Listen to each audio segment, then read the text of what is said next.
শান্তিতে নোবেলজয়ী মোহাম্মদ ইউনূস ফ্রান্সের রাজধানী প্যারিস থেকে বৃহস্পতিবার দেশে ফিরেছেন। তারপর রাত ৯টায় বঙ্গভবনে অন্তর্বর্তীকালীন সরকারের শপথ অনুষ্ঠিত হয়েছে। আমরা অভিনন্দন জানাই, সমগ্র দেশবাসী তাদের সাফল্য কামনা করছে। অনেকে জিজ্ঞাসা করেছেন এই সরকার কেমন হলো। আমি এটা নিয়ে এই এপিসোডের শেষে আলাপ করব, তার আগে কিছু জরুরি আলাপ সেরে নিই। আগামী ২-১ দিনের মধ্যে নিশ্চয়ই ডক্টর মোহাম্মদ ইউনূস জাতির উদ্দেশ্যে একটা বক্তৃতা করবেন। আমি সেখানে দুটো প্রশ্নের জবাব খুঁজব। প্রথমত, বাংলাদেশে গত ১৫ বছর ধরে চলমান গণতন্ত্র এবং মানবাধিকার প্রতিষ্ঠার মরণপণ সংগ্রামে তিনি কোথায় কতটুকু ভূমিকা পালন করেছিলেন তা দেশবাসীকে জানাবেন। মরহুম ডাক্তার জাফরুল্লাহ চৌধুরীর মতো অন্যান্য এনজিও সমূহের নেতৃবৃন্দ কেন এমন মৌলিক মানবাধিকারের লড়াইয়ে প্রত্যক্ষ ভূমিকা রাখতে পারলেন না বা পারেন না, সে বিষয়টা ব্যাখ্যা করবেন। এই ব্যাখ্যাটা জরুরি, কারণ এই সরকারের ডিসপ্রপোর্শনেটলি এনজিওর প্রতিনিধিত্ব আছে। লড়াইয়ে নাই কিন্তু পদে আছি, এই ফেনোমেননটার ব্যাখ্যা আমরা চাইতেই পারি এই লড়াইয়ের স্টেক হোল্ডার হিসেবে।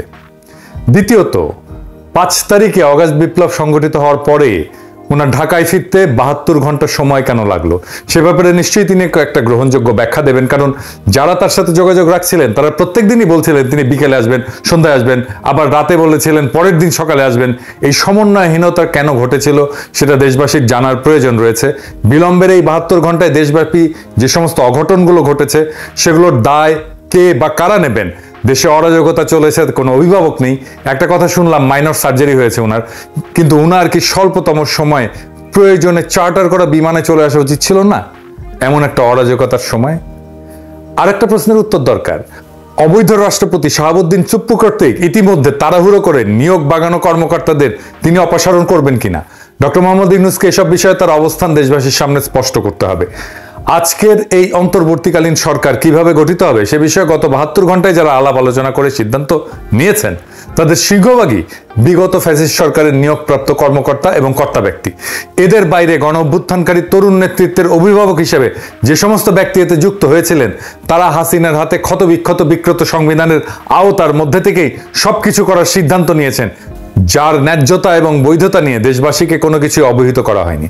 যেখানে ৭২-এর সংবিধানের মধ্যেই অন্তর্বর্তীকালীন সরকার গঠনের কোনো বিধানই নাই, সেইখানে এই অচল দলিলের মধ্যে গণ অভ্যুত্থানের বিপ্লবী আকাঙ্ক্ষাকে ঢুকিয়ে দিয়ে আইনি মারপ্যাচের ব্যাখ্যায় গলা টিপে ধরার অধিকার তাদেরকে কে দিয়েছেন?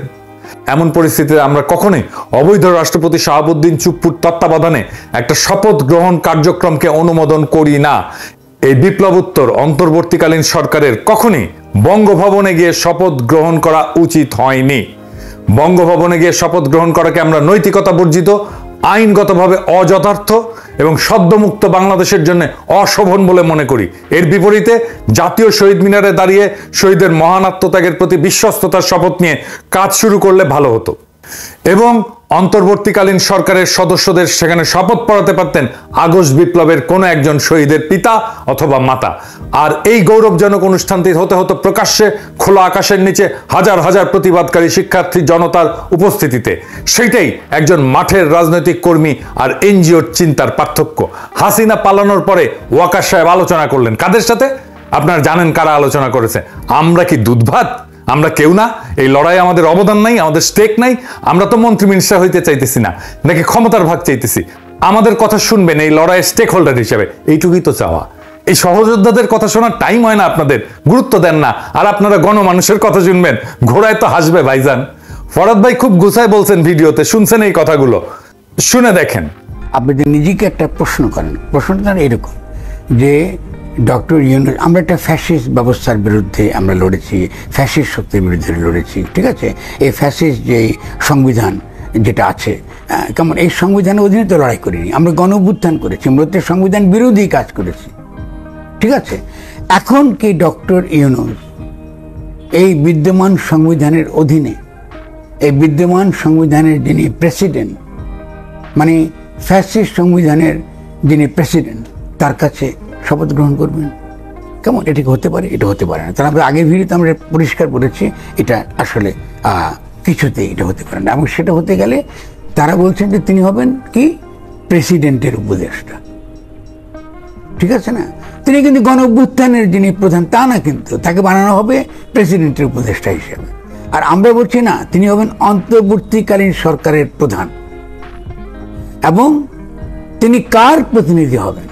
তিনি হবেন গণ অভ্যুত্থানের জনগণের সার্বভৌম ইচ্ছার প্রতিনিধি, সকল সংবিধান সকল আইন যার অধীন।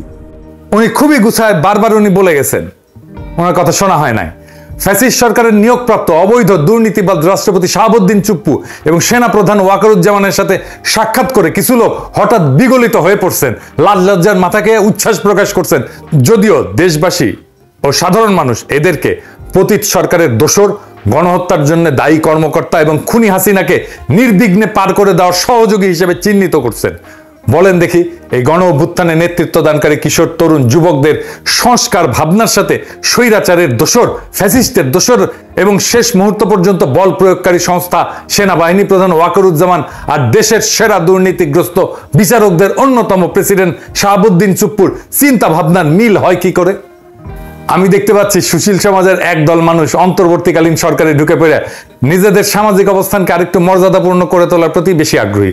তারাই তো মনে করছেন মরহুম প্রধান বিচারপতি শাহাবুদ্দিন আহমেদ, হাবিবুর রহমান, লতিফুর রহমানের তত্ত্বাবধায়ক সরকারের মতো এটা 3 মাস মেয়াদী একটা মসৃণ যাত্রার কার্যক্রমের মধ্যে সীমিত থাকবে। জি না, আসলে এই তত্ত্বাবধায়ক সরকারের মূল সংকটটা কি? প্র্যাকটিক্যালি বাংলাদেশ স্বাধীন হওয়ার পরে 1971 সালের 16 ডিসেম্বর মাসে দেশ পরিচালনার ক্ষেত্রে যে বিশাল চ্যালেঞ্জ সৃষ্টি হয়েছিল, বাস্তবে বর্তমান সমস্যা এর চেয়ে অনেক বড়। এর আগে কখনোই রাষ্ট্র ক্ষমতা ফেলে পলায়ন করে কেউ গভীর শূন্যতা তৈরি করেনি, আর তা বোঝার ক্ষমতা কি এই লোকগুলোর আছে?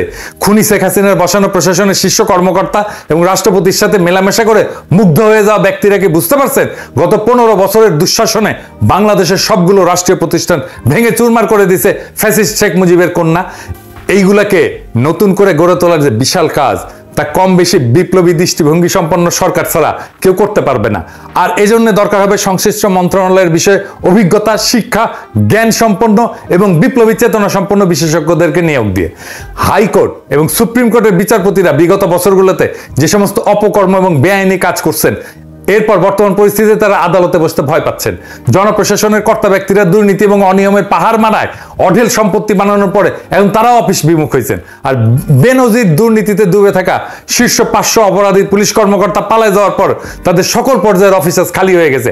এমন একটা ভয়াবহ পরিস্থিতিতে যে পরিমাণে উদ্ভাবনী শক্তি, অভিজ্ঞতা, বিপ্লবী জোশ এবং সততার জোর নিয়ে সামনে আগাইতে হবে, তেমন লোকের নাম কি আমরা উপদেষ্টা মন্ডলীতে দেখতে পাচ্ছি?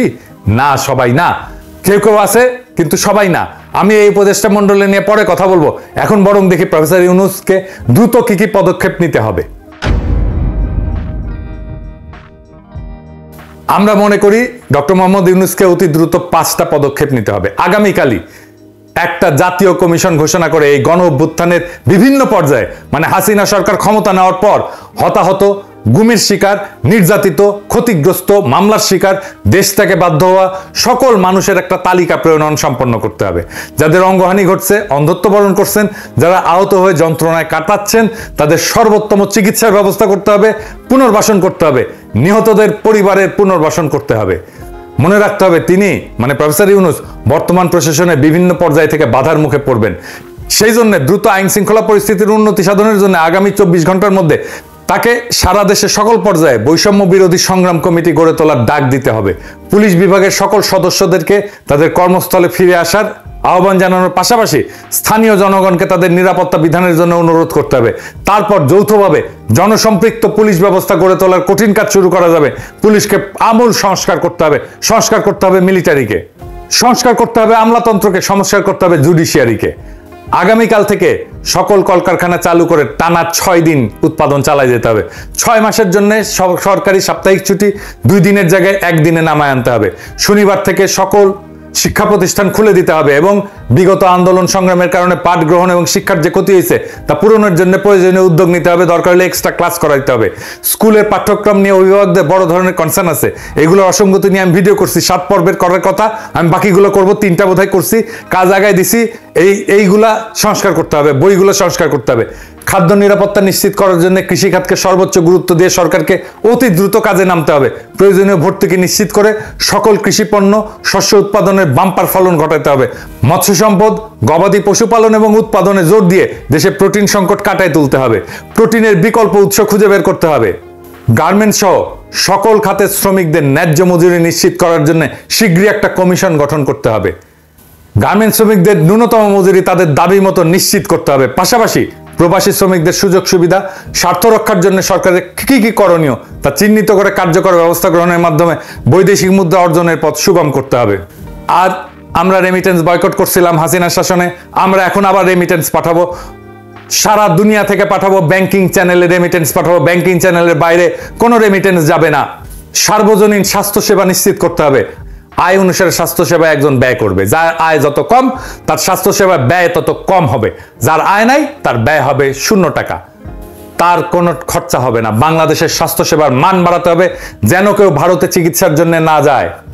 বাংলাদেশের স্বাস্থ্যসেবার মান উন্নত হচ্ছে কিনা তার একটাই প্যারামিটার আমাদের কাছে।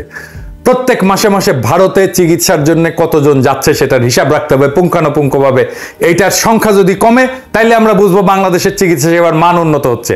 বাংলাদেশে ওয়ার্ক পারমিট ছাড়া যে সমস্ত ভারতীয় কাজ করতেছে তাদের চিহ্নিত করে বিতাড়িত করতে হবে। এবার আসেন আমরা এই অন্তর্বর্তীকালীন সরকারটাকে নিয়ে একটু দেখি। অন্তর্বর্তীকালীন সরকারে যারা আছেন তারা কেউ কিছু মনে করবেন না। অনেকে মনে করেন আমি সবার পিছে লাগি, সবার পিছে আঙুল দিই। ভাই ওইটাই আমার কাজ। আঙুল দেওয়ার লোক আছে জন্য আপনারা সোজা থাকেন, না থাকলে তো সোজা থাকবেন না। আমার সাথে কারো কোনো কিন্তু ভাই আপনাদের ব্যক্তিগত কোনো ঝামেলা নাই, কোনো শত্রুতা নাই, হ্যাঁ, আর কোনো ঈর্ষাও নাই। প্রফেসর ইউনূস নিজে জানেন আমি কি করি, উনি জানেন। হ্যাঁ, ওনাকে জিজ্ঞেস করে নিয়েন আপনারা। হ্যাঁ, তাই ওনার কাছে শুনে নিন যে আমার আদৌ আপনাদেরকে ঈর্ষা করার কোনো কারণ আছে কিনা, বুঝছেন? যাই হোক, জুলাই আগস্ট 2024 একটা বিপ্লব হয়েছে। বিপ্লবে বিজয়ীরা সরকার গঠন করছে। এই সরকারে যারা আছে তারা সবাই কি আন্দোলনের সাথে প্রত্যক্ষভাবে যুক্ত ছিল? এই আন্দোলনের স্পিরিটের সাথে অ্যালাইন্ড? এই যে দেখেন ব্রিগেডিয়ার এম সাখাওয়াত হোসেন মাত্র 11 দিন আগে কি বলছিল যে শেখ হাসিনাকে ভুল বোঝানো হয়েছে, সব খারাপ, উনি ভালো। শুনেন, ওনার মুখে শুনেন। আমার মনে হয় যে মাননীয় প্রধানমন্ত্রীকে সঠিক তথ্য কেউই দেয় না, এবং উনি ওনার আশেপাশে যারা আছেন, হয়তো আমি বললে ঠিক হবে না, আমার যা মনে হয় যে তারা কোনোভাবেই ওনাকে কোনো সঠিক তথ্য দিতে চান না। তো উনি আসছেন এই তত্ত্বাবধায়ক সরকারে, তো উনি কি হাসিনার কোনো দোষ দেখতে পারবেন? হাসিনার বিচার করতে পারবেন? হাসিনা যদি বিচার করতে পারবেন তখন তো বলতে পারলেন না কেন? আর তখন বলার যখন সাহস ছিল না, এখন আসছেন কেন? ওই তো বুঝ শুনছি উনারে নাকি আর্মি ঢুকাইছে, আর্মির কোটায় আসছেন উনি। আচ্ছা, এই যে দেখেন শারমিন মোর্শেদ খান, সারার মোর্শেদের মেয়ে, সে তো জয় বাংলার লোক, আওয়ামী অ্যাক্টিভিস্ট হিসেবে তার শুরু। মুক্তির গান দেখছেন না? এই যে এই মহিলা, উনি শারমিন মোর্শেদ। দেখেন ওই সময় স্মৃতিচারণ করতেছে জয় বাংলার গান দিয়ে। গানটা শোনান, রিটেশ সাহেব না শোনান। বোমারু বিমান মেশিন গান তুচ্ছ করে কামান, কদম কদম এগিয়ে চলেছে গাহি বাংলার গান, জয় বাংলার গান। আরে যে ডামি ইলেকশনের আগে সে কইতেছে যে আমাদের ইলেকশন কমিশনের আর সরকারের ঢালাও সমালোচনা করা উচিত না। ওনার নিজের মুখে শুনেন, শুনুন। দেখুন, আমার খারাপ লাগছে কোন জিনিসটা জানেন? ওরা যাই করছে সেটাকেই আমরা সমালোচনা করছি, এটাও কিন্তু একটু দুঃখজনক। ইসি যা করছে, হ্যাঁ, আচ্ছা ইসি যা করছে, ইসি যা করছে বা সরকার যা করছে, আমরা প্রতিটা জিনিসই তো একটা সমালোচনার চোখ দিয়ে দেখছি, এবং সেটাও কিন্তু একদিক দিয়ে দুঃখজনক। আরে যে বিধানচন্দ্র রায়, উনি ছাত্র ইউনিয়ন করতেন, আমাদের খুবই ঘনিষ্ঠ, আমাদের বড় ভাই। এখন আওয়ামী লীগ করেন, প্রগতি লেখক সংঘ করতেন, জাতীয় মনোরোগ ইনস্টিটিউটের পরিচালক ছিলেন। ওনারা তো এমনি এমনি হাসিনা পরিচালক বানায় নাই, তাই না? এটা তো উনি তো ইন্ডিয়া কোটায় আসছেন। যাই হোক, ও কিন্তু লেখালেখি করেন, বেশ কিছু ভালো বই লিখছেন দর্শন নিয়ে, বিশেষ করে ফ্রয়েড নিয়ে ওনার ভালো লেখা আছে। কিন্তু ওই যে কমিউনিস্ট কুরকুরে নিয়ে আসেন, সিপিবিতেও ছিলেন। তাই একটা বইয়ের নাম হচ্ছে যে দান্দিক বস্তুবাদের আলোকে ফ্রয়েড, এরকম আর কি। হ্যাঁ, এক্স্যাক্ট নামটা মনে নাই, এইরকমই নাম হবে আর কি। পড়তে গেছিলাম, পড়তে পারিনি, ভালো লাগে নাই আর কি, কিছু হয় নাই। যাই হোক, উনি বীরঞ্জন রায় নামে লেখেন, ভালো মানুষ, কিন্তু উনি খুবই ভালো মানুষ, লেখাপড়া করা মানুষ, আমাকে অনেক স্নেহ করতেন। এখন করেন কিনা জানি না। খুবই সফট মানুষ, খুবই নরম মানুষ, খুবই নরম করে কথা বলে, কিন্তু চেতনা শিবিরের লোক। এই তো 3জন খাস চেতনা শিবিরের লোক দেখাই দিলাম, ঢুকাইলেন তো কোন যুক্তিতে? আবার দেখেন আসিফ নজরুল ভাই, রেজওয়ান হাসান, আসিফ নজরুল ভাই আমার কিন্তু ঝাড়ছে, আমি রেজওয়ান হাসানের কবে নাকি ঝাড়ছিলাম। যাই হোক, মাইন্ড করেন না আবার। শুভ্র ভাই, হাসান আরিফ, 4 জনই তো আইনজীবী, 16 জনের মধ্যে 4 জন হচ্ছেন আইনজীবী, 25% ডিসপ্রপোর্শনেটলি হাই। ডাইভার্সিটি আছে? কোনো ডাইভার্সিটি নাই। তো এটা কি হয়েছে? প্রফেসর ইউনূস তো ডাইভার্সিটির লোক, আর এইখানে কোনো ডাইভার্সিটি নাই। উনার মন্ত্রিসভায়, উনার উপদেষ্টা মন্ত্রীতে ডাইভার্সিটি নাই, 4 জন আইনজীবী। তো ওনাদের প্রফেশনাল এক্সপার্টাইজ কিভাবে কাজে লাগবে? 4 জন আইনজীবীকে নিয়ে কি করবেন? 4 জন যদি 4 প্রফেশনাল এক্সপার্টাইজার হইতো তাহলে ডাইভার্সিটি থাকতো না, এটা সমৃদ্ধ হইতো না উপদেষ্টা পরিষদ। এইটা বড় উইকনেস কিন্তু এই উপদেষ্টা পরিষদে। যাই হোক, আসিফ নজরুল ভাই বলছিলেন যে আপনারা খুশি হবেন এই সরকার দেখে। ভাই, এইটা কি একটা সিনেমা আছে? নায়ক নায়িকারা দেখে পাবলিকের অর্গাজম হবে? এটা হাইলি পলিটিক্যাল একটা ফরমেশন, অনেক ত্যাগ এবং রক্তের বিনিময়ে পাওয়া একটা রাজনৈতিক পরিবর্তনের স্পিরিটেড ফিজিক্যাল এমবডিমেন্ট। সেটা কি হয়েছে? আমি উত্তর দিব না, আমি এখানে জাজমেন্ট করব না। আপনি আপনাদের এই যে নিউজগুলোর নিচে যেগুলো আসে পত্রিকায় তার কমেন্ট বক্সগুলো পড়েন, তাহলে বুঝবেন কতটুকু পূরণ হয়েছে এই উপদেষ্টা পরিষদে। অনেকের রিজার্ভেশন আছে ছাত্রদের উপদেষ্টা পরিষদে নেওয়ার ক্ষেত্রে। আমি মনে করি যে এইটা একটা পজিটিভ কাজ হয়েছে এবং এটা একটা ইন্টারেস্টিং এক্সারসাইজ হয়েছে। এটার জন্য আমি অভিনন্দন জানাই। এই এক্সপেরিমেন্ট যদি সফল হয় তাহলে বাংলাদেশের রাজনীতির চেহারা কিন্তু পাল্টে যাবে। এই এক্সারসাইজটা খুব ভালো হয়েছে। এক্সপেরিমেন্টটা সফল হলে তরুণদের ব্যাপকভাবে রাজনীতিতে আকৃষ্ট করা যাবে এবং আমি মনে করি এই এক্সপেরিমেন্ট সফল হবে। এরপরেও সব সীমাবদ্ধতা সত্ত্বেও আমাদের পূর্ণ সমর্থন আর সহযোগিতা থাকবে। এইটা মনে করেন না যে আমরা ব্যাশিং করবো, আন্দাজে আমরা আপনাদের সমালোচনা করবো, তা না। আমরা কনস্ট্রাকটিভ ক্রিটিসিজম করব, অব্যাহত থাকবে। আপনাদের বিরোধী দল থাকার দরকার আছে না, আমাদেরকে ধরে নেন না বিরোধী দল, দেখবেন মাঝে মাঝে কি কইতেছি আপনাদের নিয়ে। লক্ষ্য একটাই, বাংলাদেশের নাগরিকদের যে অধিকার কেড়ে নেওয়া হয়েছিল সেই অধিকার আবার তাদের হাতে ফিরে দেওয়ার, সেইটা আমরা একসাথেই দেব। আপনারা সরকারে থেকে দেবেন, আমরা সরকারের বাইরে থেকে দেব। আমরা আপনাদের সমালোচনা করব, আপনারা যেন সঠিক রাস্তায় থাকেন, আপনারা যেন দানব হইয়া না ওঠেন, আপনারা যেন নিজেদেরকে মেলা কিছু বহুত কিছু তালেবর সবার চেয়ে বেশি বোঝেন, এটা যেন না মনে করেন। যাই হোক, আপনাদের শুভকামনা করি, আপনাদের বিজয় কামনা করি এবং আপনাদের নেতৃত্বেই আমরা আছি। ইনকিলাব জিন্দাবাদ।